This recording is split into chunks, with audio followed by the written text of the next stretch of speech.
Welcome welcome welcome. কোন বনেগা লাখপতিতে সবাইকে স্বাগত।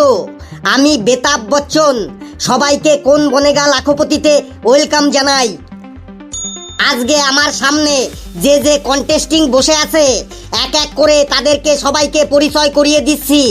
ওই যে প্রথমেই এত গরমের মধ্যেও জ্যাকেট পরে মুখে মুচকি হাসি নিয়ে বসে আছে, ওর নাম হলো ফেলু ভাই।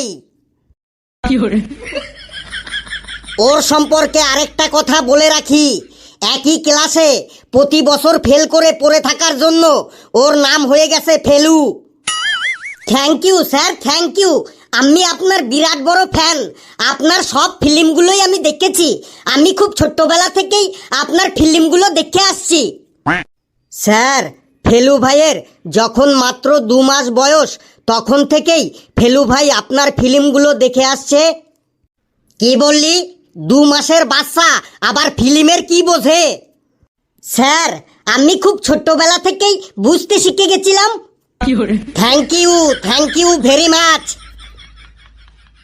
এর পরের কন্টেস্টিং এর নাম ঘটিন্দর কুলসাটে ওরফে ঘেটু। ঘেটু খুব ট্যালেন্টেড ছেলে। ওকে ক্লাসে পড়া ধরলেই ওর মাথা টনটন করে, পা ঝনঝন করে। স্যার, আমি আপনার বিরাট বড় ফ্যান। মানে বিরাট বিরাট বিরাট মানে কি আর বলবো স্যার, আমি আপনার বিরাট বিরাট বিরাট বড় ফ্যান। থ্যাংক ইউ ঘেটু বাবু। আপনার নামে আরেকটা কথা আমি শুনেছি, আপনি নাকি বিনা নিমন্ত্রণে সব বিয়ে বাড়িতে খেতে চলে যান। হ্যাঁ স্যার, ঠিকই শুনেছেন। কেন আপনি বিনা নিমন্ত্রণে বিয়ে বাড়িতে খেতে চলে যান কেন? স্যার, আমার বিয়েতে যদি কেউ না আসে তার জন্য আমি সবার বাড়িতেই খেতে চলে যাই। Very good very good. Sir, আমাকে 1 লাখ টাকা জিতিয়ে দিন স্যার, প্লিজ স্যার, প্লিজ আপনার হাতে পায়ে ধরি স্যার, আমাকে 1 লাখ টাকা জিতিয়ে দিন স্যার, আমার টাকার খুব দরকার। প্লিজ স্যার, প্লিজ আমাকে 1 লাখ টাকা জিতিয়ে দিন স্যার। শান্ত হও বেটা, পৃথিবীতে সবারই টাকার দরকার।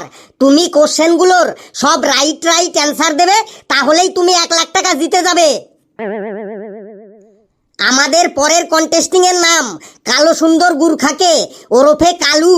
কালু বাবু এখানে লাখপতি হতে এসেছে। তো কালুজি, আপনাকে কোন বনেগা লাখপতিতে ওয়েলকাম জানাই। স্যার, আমি আপনার বিরাট বড় ফ্যান। আমি সারা রাত ধরে ঘরের জানলা দরজা বন্ধ করে আপনার সিনেমা দেখি। প্লিজ স্যার, আমাকে 1 লাখ টাকা জিতিয়ে দিন। আমার একটা সিনেমা তো 2 ঘন্টা 2.5 ঘন্টার মধ্যেই শেষ হয়ে যায়। তাহলে তুমি ঘরের জানলা দরজা বন্ধ করে সারা রাত ধরে কি দেখো বেটা? স্যার, আমি পড়াশোনাতেও খুব ভালো।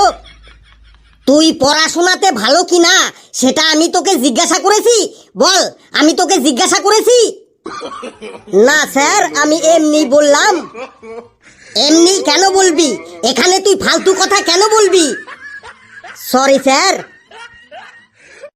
একদম লাস্টে ওই সাপরি মার্কা ইয়েলো কালারের চুল, তোমার নাম কি বেটা? স্যার, আমি আপনার বিরাট বড় ফ্যান বটে। তোমার নাম কি বলো? স্যার, আমার ঘরের সব দেওয়ালেই আপনার ছবি সাঁটানো আছে বটে। তোমার নাম বলো, নাম। স্যার, আমার মানি ব্যাগটাতেও আপনার ছবি আছে বটে। Thank you. এবার তোমার নাম বলো, নাম। স্যার, আমার মোবাইলটোর ওয়ালপেপারটাতেও আপনার ছবি সেটিং করা আছে বটে। আচ্ছা, সবই বুঝলাম। এবার তোমার নাম বলো, নাম। যেমন আমার নাম বিজয় দীননাথ চৌহান, আমার বাবার নাম দীননাথ চৌহান, মায়ের নাম সুহাসিনী চৌহান, গ্রাম মারোয়া, বয়স 81 বছর 6 মাস 7 দিন 11 ঘন্টা চলছে। স্যার, আমি আপনার এত বড় ফ্যান যে আমার জন্মটো আপনার সামনেই হয়েছিল। আমার সামনে তোর জন্ম হয়েছিল? কি উল্টো পাল্টা কথা বলছিস? তুই কোনো নেশা টেশা করে আসিসনি তো? না স্যার, আমি কোনো নেশা টেশা করে আসিনি বটে। তাহলে তোর জন্ম আমার সামনে হয়েছিল এটা তুই বললি কেন? স্যার, হসপিটালের যেই ঘরটোতে আমার জন্ম হয়েছিল সেই ঘরটোতে তখন টিভি চলছিল, আর সেই টিভিটোতে আপনার সিনেমা চলছিল বটে। তোর সব ফালতু গল্প বাদ দে, তোর নাম বল, নাম। স্যার, আমি ভালো গান গাইতে পারি বটে। সবাই চলে সোজা পথে আর আমি চলি বাঁকা, ভালোবাসা সবাই তো চায় আর আমি চাই শুধু টাকা।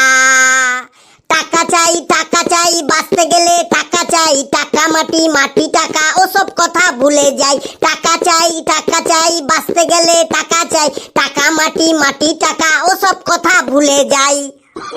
এই, আমি তোর গান শুনতে চেয়েছি, বল, আমি শুনতে চেয়েছি তোর গান। স্যার, আমি জন্ম থেকেই আপনাকে দেখে এসেছি আর আপনাকে আমার দাদু বলে মেনে এসেছি। প্লিজ স্যার, আমাকে আপনার সাথে নিয়ে চলুন স্যার।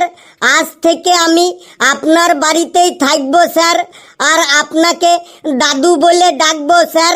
প্লিজ স্যার, নিয়ে চলুন আমাকে আপনার সাথে। শান্ত হ, শান্ত হ বেটা, তুই দেখছি বিরাট ইমোশনাল হয়ে গেলি। আমাকে প্রথম দেখছিস তো, তাই এমন লাগছে। যা বেটা, তুই জায়গায় গিয়ে বস। লেবুরে, যা তুই জায়গায় গিয়ে বস, না খেলেই লাখপতি হবার ধান্দা করিস না। যাও বেটা, জায়গায় যাও। লেবুরে, না খেলেই তুই লাখপতি হবার ধান্দা করেছিলি, যা, তোর মিশন ব্যর্থ হয়ে গেল। বেশ, সাপ্রিসুল বেটা, এবার তো বলো তোমার নাম কি? স্যার, আমার সব বইগুলার মলাটে আপনার ছবি সাটানো আছে বটে। তুই আমার ছবি নিয়েই পড়ে থাক, তোকে আর নাম বলতে হবে না। স্যার, ওর নাম হইল লেবুধর চাড্ডি, ওর পেছনে আর পড়ে না থেকে আপনি এবার খেলা শুরু করুন স্যার। আমরা এখানে লাখপতি হইতে এসেছি, আমাদের আর তর্স হইছে না স্যার। ওকে ওকে ওকে, প্রথমেই আপনাদের খেলার নিয়ম বলে দিচ্ছি। স্যার, আমরা আপনার থেকে নিয়মগুলা বেশি জানি বটে, আপনি জলদি খেলা শুরু করুন। ওকে ওকে ওকে, আর দেরি না করে 4 জন পণ্ডিতকে নিয়ে শুরু করছি আজকের কোন বনেগা লাখপতি টুমডুম টেড়াও। তো পণ্ডিতগণ, আপনাদের প্রথম প্রশ্ন কম্পিউটারের স্ক্রিনের উপর দিয়ে দিলাম। প্রশ্নটি হলো, বেশিরভাগ সাকসেসফুল পুরুষের পিছনে নারীদের কি থাকে? অপশন এ অপমান, অপশন বি অবহেলা, অপশন সি ধোঁকা, আর অপশন ডি ওপরে সবগুলোই।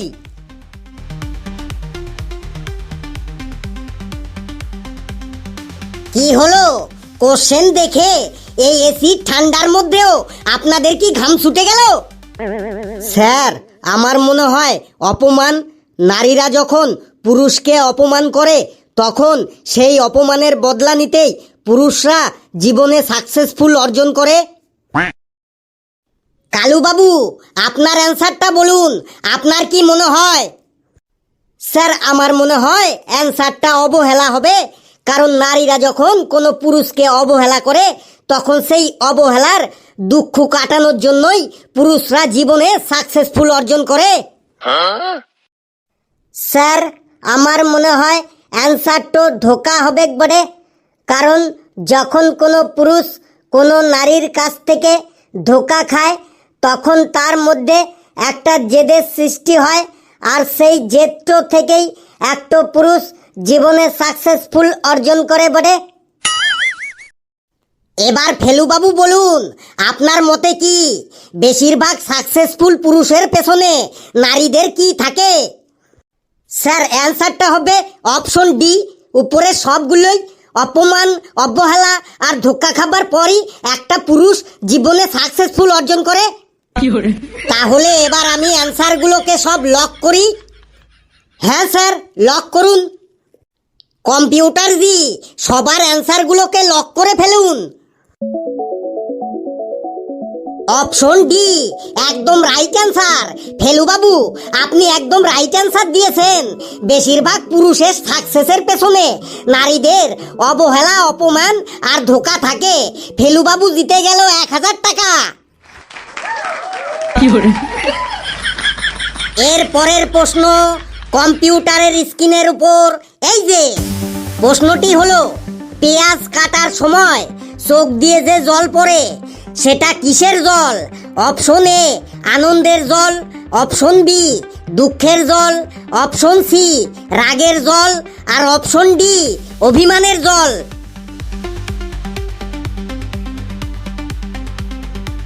স্যার আমার মনে হয় ওটা রাগের জল।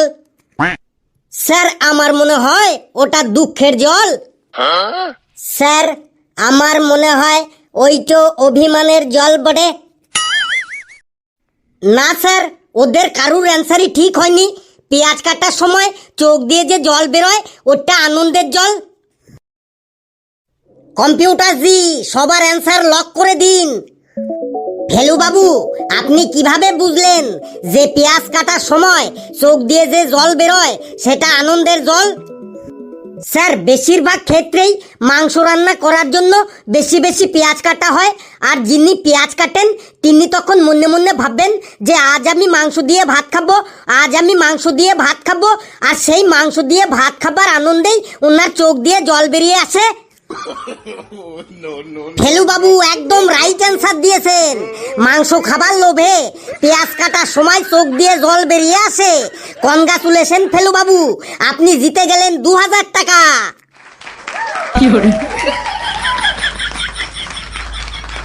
এর পরের প্রশ্ন কম্পিউটারের স্ক্রিনের উপর চলে এসেছে। প্রশ্নটি হলো, বিয়ের পর স্বামী আর স্ত্রীর কোন ভাষায় কথা বলা উচিত?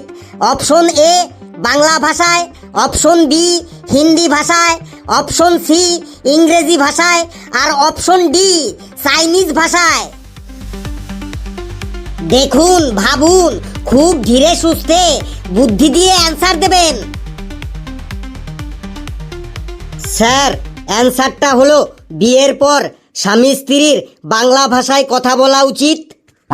না স্যার, বিয়ের পর স্বামী স্ত্রীর হিন্দি ভাষায় কথা বলা উচিত। না স্যার, আমার মনে হয় বিয়ের পর স্বামী স্ত্রীর ইংরেজি ভাষায় কথা বলা উচিত। না স্যার, ওদের সবারই অ্যান্সারগুলা ভুল বটে। বিয়ের পর স্বামী স্ত্রীর চাইনিজ ভাষায় কথা বলা উচিত বটে। কেন কেন বিয়ের পর স্বামী স্ত্রীর চাইনিজ ভাষায় কথা বলা উচিত কেন? স্যার বিয়ের পরে স্বামী ও স্ত্রীর মধ্যে ঝগড়া লাগবেই বটে, আর সেই ঝগড়া লাগলে যাতে বাইরের কেউ সেই ঝগড়ার কথাগুলা বুঝতে না পারে তার জন্য বিয়ের পর স্বামী ও স্ত্রীর চাইনিজ ভাষায় কথা বলা উচিত বটে।